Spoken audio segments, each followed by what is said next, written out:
Hello and welcome to the Empowered Couples Podcast, where here you get modern, non-boring relationship advice for you and your partner to communicate like pros, fight smarter, and stay on the same team no matter the challenge that you face. I am one of your hosts, Aaron Freeman. And I'm Jocelyn Freeman, but you all just know us as the Freemans. And this episode is about how to have a relationship check-in that's constructive and time efficient. And this is an update to our family meeting worksheet. Yes. So in 2021, we had put up a podcast episode about the family meeting worksheet and process that we used on a frequent basis. And we had so many people say they loved it. They loved the questions that it provided. But we have some updates because, we work with couples all day, every day, and we get the insider scoop as to what challenges you all encounter no matter how busy you are. And that's one of the big things we hear over and over again. We're so busy. We barely have a few minutes just to us. We're sometimes crossing paths. And so people will say we don't have time to have these maybe longer check-ins. So you're going to love this episode because we actually have a breakdown of how to have a check-in weekly that can be done in like 5 to 7 minutes if that's all you have. We have a quarterly check-in, and then we have a yearly check-in. But before we get into the structure of what's included in that, Aaron, why is a check-in important anyway? Well, if you think about any sports team, any business team, they have frequent check-ins, whether it's in the form of a team meeting, a huddle, a debrief, a performance review. And the main reason they do that is to see that everyone is still aligned with the team mission, if you will, and that everyone understands what their role is in achieving that goal or that mission within the team. Mm-hmm. And then, of course, you can make some adjustments to the roles or the plays that you want to run, if we're going with the sports analogy, for winning or achieving the main objective. Mm-hmm. Okay, so there's no team out there. There's no high-functioning team that does not do that. Even your favorite sports team, they meet, they huddle. They're huddling having multiple timeouts times. in the middle of the game even Yes. to, hey, how are we doing? So it's Mm-hmm. performance, it's performance, it's performance. Mm-hmm. And yet couples go months or years without checking in on their little team. Mm-hmm. How are we doing on some of the main core metrics that make up a healthy, successful relationship? Literally, no wonder there's frustration, there's upsets, there's conflicts, there's a lack of joy or purpose or direction when, again, even sports teams are having timeouts multiple times a quarter, meaning the quarter of a game. A game is only 2 hours. There's 4 quarters. Even in with that, there's multiple times that we pause and huddle. So I wanted to just frame that because it's just critical. Your roles, your expectations are going to change. We're going to go into this all now. Love accounts, satisfaction, direction, all of this is going to change throughout your life. And why would you think you could just keep on going the way you're going and not check in on these things? Right, exactly. Because so just to point out some pain points so you can kind of place yourself and really feel like you're not alone. It can be even scheduling issues, like totally blindsiding each other. We'll talk to couples and they're like, oh, we have such stressful mornings. We're running around with the kids. One of us says, hey, I have to go to this meeting. The other person's like, what meeting? You got to take the kids to school. Right, exactly. Or I need to go to the gym. What? It's my turn to go. And no, I got a meeting. You can go to the gym. Right. So scheduling issues on a day-to-day basis or just feeling that tension. Why is it that things even feel so stressful and that we're not on the same page, or even the evening, how the evening is going? So scheduling issues, you mentioned low love account. So when you never check in on your relationship, you never check in, how are we? We had a session just an hour ago and we said, how's your love account right now? And they hadn't asked each other that in weeks. And that's something that is so easy to do, but people don't do that. Well, and just to say, we're coaching with them, right? Yeah. So it was like weeks was a long time. Right. If you're listening to this, you might think, well, we've never asked our partner that ever. Exactly. So you can go on and on with a low love account, not knowing that, not checking in. It can be unexpressed needs. It's the fact that you two haven't checked in of, are you fulfilling each other's needs? Are you on the same page? Your partner might be really struggling with something. Maybe they are feeling really stressed or overwhelmed or down, or they just need some encouragement. You might not even know what they need emotionally right now. Or what the priority level is of some of their needs versus yours. So there's a big place of miscommunication of assumptions that are being made, because I could say something to you like, hey, would you mind doing this? And then if that seems like that's a low level priority, then when your high level priorities come up, you'll just put that one to the side. Yes. So even understanding that simple thing, well, where does this fall on a level of priority for you, allows you to focus more on it or not. Yeah. So if all of that isn't enough, another pain point that can happen from not having any of these check-ins is that you don't address some kind of we call them seeds.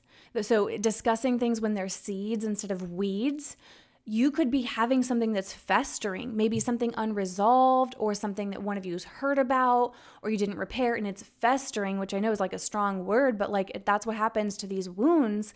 And what could have been something that you resolved and addressed and, put to bed is now this thing that is growing and you're gaining evidence for it, and it builds into disconnect and resentment.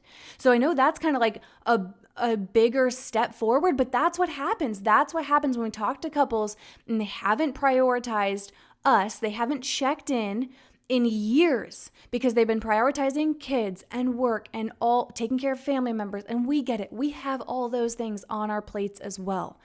But we always have been able to check in on us. And you wrote a powerful paragraph yesterday, Erin, where you were talking about some of the challenges that we've been through in just the recent years.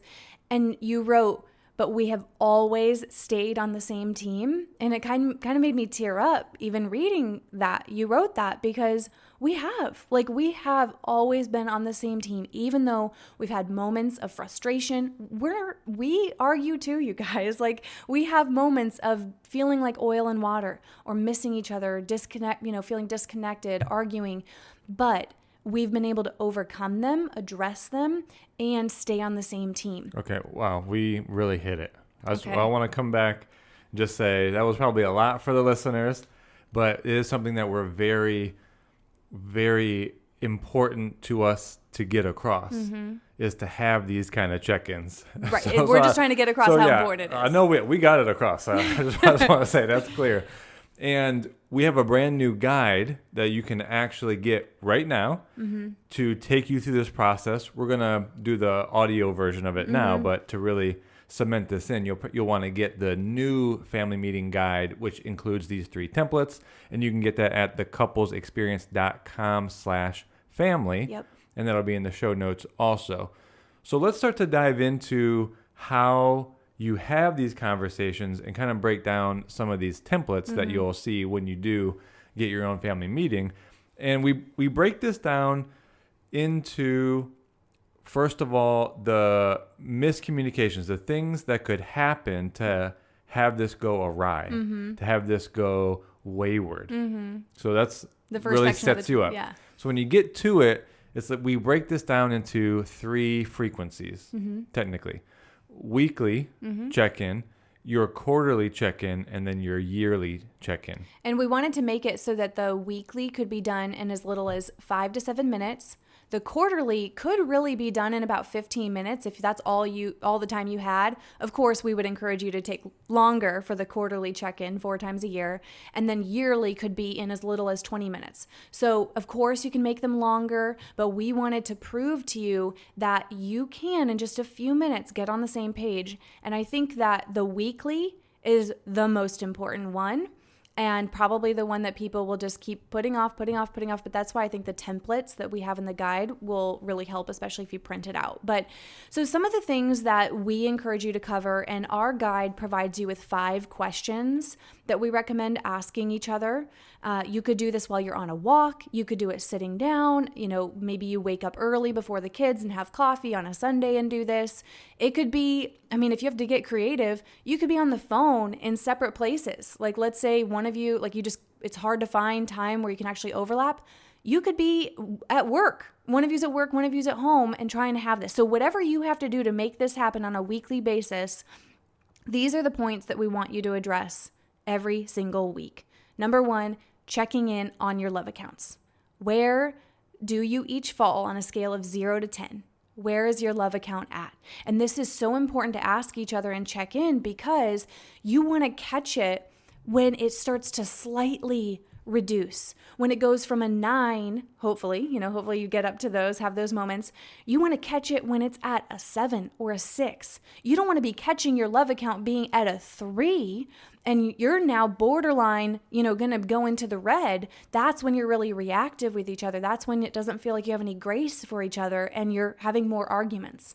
So checking in on your love account on a weekly basis. And like we mentioned, we give some background and ways to listen to not take that answer personally. Mm-hmm. So whatever your partner says, if they say a 3 or a 4, it's going to go wayward if you start to say, how could it be that? I just did this for you. I just did that for you.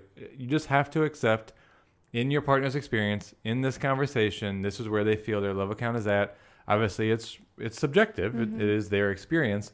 So you just have to take that on as, that's why this is a huddle. This is a performance. You have to know where you're at before you can move to where you want to be. So the next question after that, just letting that be, whatever the number is, then you want to ask, well, how could I help raise that score for you? Mm-hmm. Yeah, so you want to be able to hear each other out. You're not taking it personally. You're not even really going to respond. Just, hey, thank you for sharing. You're taking it as information. So first thing in your check-in weekly is the love account. Then, of course, we need to make sure we're preventing any scheduling issues, so you want to discuss your priorities and your plans for the week. This is where you want to get on the same page about, if you do have kids, like who's doing drop-offs, or if it has to do with work events that you have, or plans that you want to make with friends, self-care things that you're doing, whatever you need to communicate about plans and priorities so that you can flow more together. Right? Like it's not a constant like, what? You're doing this and no, I need you to do this. And like this tug of war of who's got more on their plate and who's got this and that. And again, just take a few minutes, discuss the plan, discuss priorities. And then of course, there's going to be times where you have to get creative, change things, but at least you can talk about it days in advance as opposed to the morning of, and now you're panicking, trying to rearrange some kind of a schedule. Yeah, for sure. So then the fourth question is maybe the hardest, I would say, because you're probably not used to having this conversation because it is about repairing. Mm-hmm. So we will say if you need more practice on repair, there's also our Making Up and Moving Forward guide. Mm-hmm. I'll link that in the show notes also. You might need to get that one as well. But the main thing is the question to your partner is really seeing if there was anything left unresolved or that didn't get repaired for them in the previous week. Mm-hmm. Because really, you've heard us say so many times, you already know, repair is the most important thing. Mm-hmm. You can have conflicts. It's not a problem. You just have to repair them. If you don't, then they just turn into landmines. They turn into emotional triggers. They slowly decrease your love accounts. You become, again, more defensive, more reactive to each other. So it's just so important that initially on a weekly basis, hey, is there anything that needs repaired or resolved? Mm-hmm. And then go through the process to actually do that. You'll get to a place where your partner will say, well, no, there wasn't. Like we either did a good job of just moving past it, or we communicated so well, or we actually repaired that during this family meeting, this debrief, I'm repaired. And that's ultimately where you want to get to. Ideally, in your check-ins, though this question is the hardest in the beginning, you do want it to be the one that becomes the easiest because you say, no, I'm fully repaired and resolved. There's nothing. Yeah, but it can be just a moment to just, if things were so fast that you weren't able to maybe debrief or repair as long as you wanted because you were, again, managing life, it's just a good opportunity to make sure you're not dragging any of that emotional clutter into the future week. Because again, that's where you just have like this surprise argument and you bring up the thing that happened last week and you're like, I thought we were done with this. So that's a really great question to ask. And then all of that is fantastic. Now you want to express appreciation with each other because yes, this conversation, it's productive, you're checking in. And so often we find that couples are not expressing appreciation enough. Sure, you might say thank you here and there. Thanks for making dinner. Thanks for that. Like things that we do to quote unquote be nice, right? But what about taking a moment and just really saying, I appreciate so much how hard you've been working for us this week. and fill in the blank, like add more detail to it. Don't make it generic. Really provide something that you appreciate. So add more detail to it, make it meaningful. But I think that sealing the deal of this huddle and this check-in on a weekly basis, it's like that's a huge love deposit right there. Mm-hmm. So the actual check-in is a love deposit in itself because you're expressing appreciation to each other. And it's proven through so many different scientific studies that when you focus on gratitude and appreciation, it compounds, it builds momentum, and you find even more things that you're grateful for and appreciate. So it's focusing your minds, and it can kick off your week in a really positive way. Yeah, that's exactly right. And honestly, think about stringing together multiple weeks of this happening. Mm-hmm. You can just feel in that the momentum that would get created, the clarity, the understanding, the ease in working together and managing this life, but also really keeping focused your connection and your love and support of the other person. Exactly.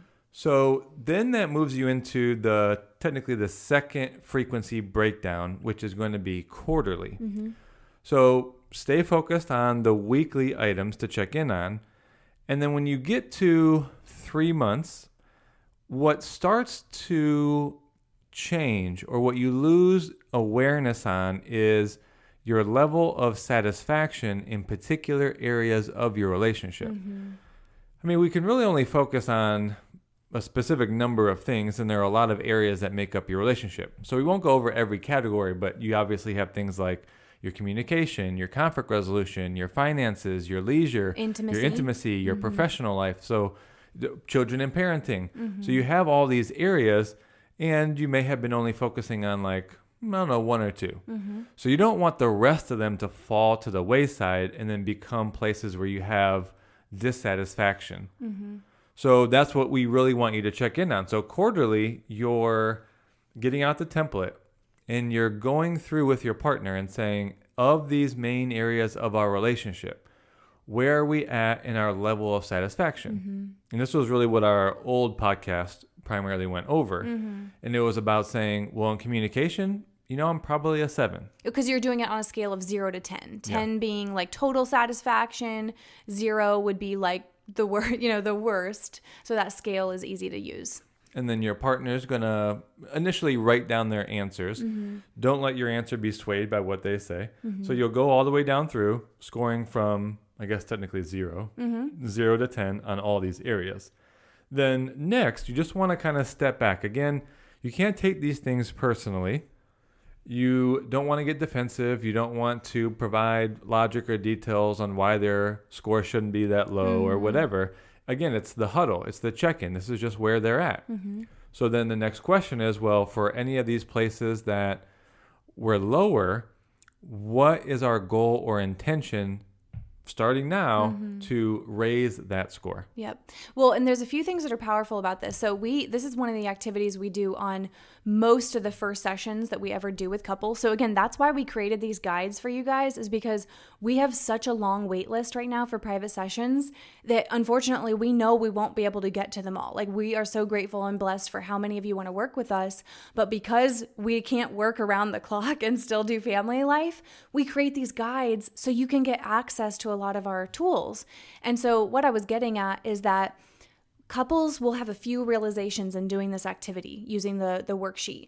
Is they will realize like, oh, okay, number one, like, oh, that's good to know you're not as satisfied in that area. I didn't know, mm-hmm. we've been busy, so we weren't paying attention to that area. That's good information. Oh, yeah. But another thing can happen, which is sometimes like surprised in a good way, like they'll kind of answer their satisfaction and they'll realize, wow, we're actually mostly satisfied in the majority of them. And there's just maybe these 2 or 3 that have been getting all of our attention and make it seem so doom and gloom. And, we're frustrated about them. But if we broaden our perspective and look like, wow, there's a lot that's going pretty well in our relationship and our life. So it also gives perspective, positive perspective. So it gives you insight into, maybe areas you really do need to focus on because you didn't realize how it was actually lower satisfaction for one or both of you. But also it can give you encouragement and perspective and see, oh, wow, maybe I've been like really putting a lot of attention to this one area of frustration, and I haven't been expressing appreciation for all these other ones that have been going great. So there's a lot of benefits to it. And then it's such a powerful exercise to create these goals and intentions. And not that you're adding a ton to your plate. It can be simple things that you write down for each area that just, we need to be intentional in life. Things don't just magically stay great in a relationship. So it's just, hey, what's our intention for this quarter? And really putting into perspective what the priorities are. So one thing I want to say about that too, so if you get the family meeting guide for yourself, you don't necessarily have to wait for 3 months to do this quarterly check-in. I would suggest you would start that with your weekly. Start your weekly, do your first quarterly, and then 3 months from whenever you get the guide or whenever you start, do another check-in on these areas. Yeah, I think that's great. Which then brings us to yearly. And what I really would want you to take away listening to this are the particular aspects that are important to check in on these basis. Weekly, very specific things about how your interactions go, scheduling, not getting off page on the management type of stuff. Quarterly is about your satisfaction in the larger areas of your relationship. Yep. Yearly becomes about your overall direction or path that your life is taking together. Yep. Now, we didn't include the vision statement exercise in this, but this is kind of like your couple's vision. You have an idea, you have a desire for how you want your life to go. And you have to make sure that that's aligned with the type of lifestyle and type of experiences that your partner also wants to have. That's kind of what brings you together as a couple initially. Do we want to create the same type of life? And by being together, can we move to that faster and with more joy because you're doing it with someone? But sometimes on a longer term basis, you have to check in, is that vision still the one that we want to head towards? Because sometimes things are going to change. Yeah. So you really have to check in on that. Plus items like our core values. So in the direction that we're going, we've been taking certain actions. And are our actions coming from our core values, or have we slipped into doing things out of obligation, or out of routine. fear, out of routine, and coming back and saying, shoot, you know what?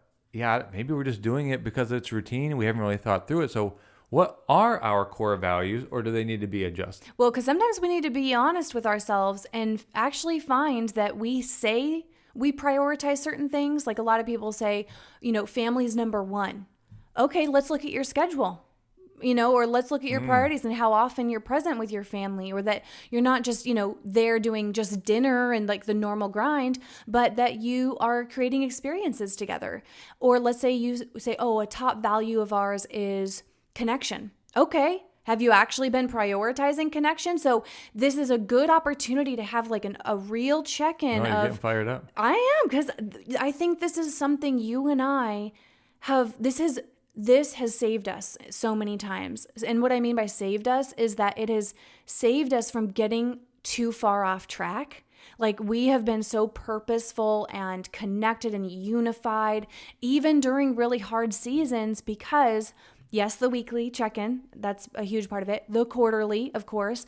But I think this yearly check-in, which you could, of course, do more often as well, but even once a year to check in on what are our core values really? Is it faith? Is it connection? Is it nature? Is it freedom? Is it family? Like you can write out what you value and then be able to say, like, have we been on path with that? Are there changes that we need to make? Yeah, let me just be clear, because what you're saying is your core values are not determined by what you say. Your core values are displayed through your action. And that's a hard thing to really get. Yeah. You could tell us on a coaching session, I value family. Like you mentioned, I value respect and connection. And it's like, okay, tell me about your daily life. Okay, you go on and tell me, I go to work all the time, and then I don't do any deposits to my partner, and it's like, well, your actions are clearly expressing that these are not your core values. Or maybe your core values are actually probably convenience, our security. And we're not saying those are bad, but it's like, get honest. We don't want the sound good values. Yes. You take action. I know I'm cutting you off. You act from what you value. You just do. So you better get honest about what those are and be able to come together and say, whew, yeah, I think we really need to adjust these. Well, and just to say it slightly as an alternative is that you might actually value those things really. You've just been off track. You lost sight of them. And so that's why this is like a recalibration of, okay, let's return to them. So just to kind of go back again, what we're talking about in this yearly check-in are the things like your goals, your values. There's a check-in that we have in our guide about ways that you two can be better as partners. So this is a way to just set the intention for the year of like, here's some ways that we want to be better partners with each other this year. And then also, here's a key thing, to talk about what's been a distraction or multiple distractions. What has been a barrier to you fulfilling on your values, right? So getting honest with what are some things we need to maybe, and your vision. Yeah, and you're aligned with the way I see it, like your values are the fuel or like the pressure behind what drives your action. Yeah, so more so you just want to see like what activities probably not align with your core values do you need to remove because they've been distractions for the path, the more so the vision, the direction. The goals too, because we have the yearly check-in has you create some goals together. But in order to achieve your goals, whether that's a health goal, whether it is a financial goal, whether it's a family goal, which by the way, we recommend when you are creating the categories for setting goals together, that you can even use the categories that's a part of the quarterly check-in. So that's a good way to kind of pull it is, okay, let's use 3 of those categories to create goals. And so where have you been spending too much time, right? Is it maybe for a period of time to get back on track? It's reducing the amount of like social activity or birthday parties or swim lessons, or the amount that you watch movies or play a video game or play in some sort of fantasy league. Social media. Yeah, also that's a good one, social media. So really taking an honest look at what activities are actually distractions that we're spending too much time on, that if we were to remove for a period of time, we could really get back on track. So our goal with this is that, you know, whether you choose to get the guide or not, which we encourage you to get it because it's just easy. It just looks nice and it's organized and you don't have to go back and scribble down everything we just said. But also it has additional material, like a lot of examples of what some of the responses would sound like from each other. Definitions, like defining the core areas of your relationship, because we've got the 5 questions for weekly, the core areas of your quarterly check-in. And then anyway, it's nicely organized. And we also cover more on the love account. There's several pages all about the love account and communication mistakes to make. So we just recommend getting the guide. Mistakes to not make. To set on a path of making communication make these mistakes more often. And it's only $19, right? So, I mean, it's not even a great lunch is $19. So you can go to thecouplesexperience.com/family. The link will also be in the show notes. But like we said, let's say some of you chose to not get the guide for whatever reason. We want you to be able to hear this episode and start to have these check-ins. It's just a must. You need to huddle more often. You're a team. And so I promise you, we talk to the busiest of the busiest. We're busy too, you guys. We have a lot on our plate. There's a lot happening in our world, and we still find time to check in weekly, quarterly, and yearly with each other. And if anything, you must implement the weekly check-in like that. If I were to say, if you pick even one, you must do that. But of course, all 3. So make sure you prioritize this in your relationship. You will see it pay massive dividends in your relationship, your connection, preventing conflict, feeling more harmony. So we hope you enjoyed today's episode. And if so, will you give us 5 stars on whichever platform you're listening on and maybe write a sentence or 2 about it, because that is truly such a give back to us if you take value from our episode. So we love you guys, and we'll talk to you on the next episode.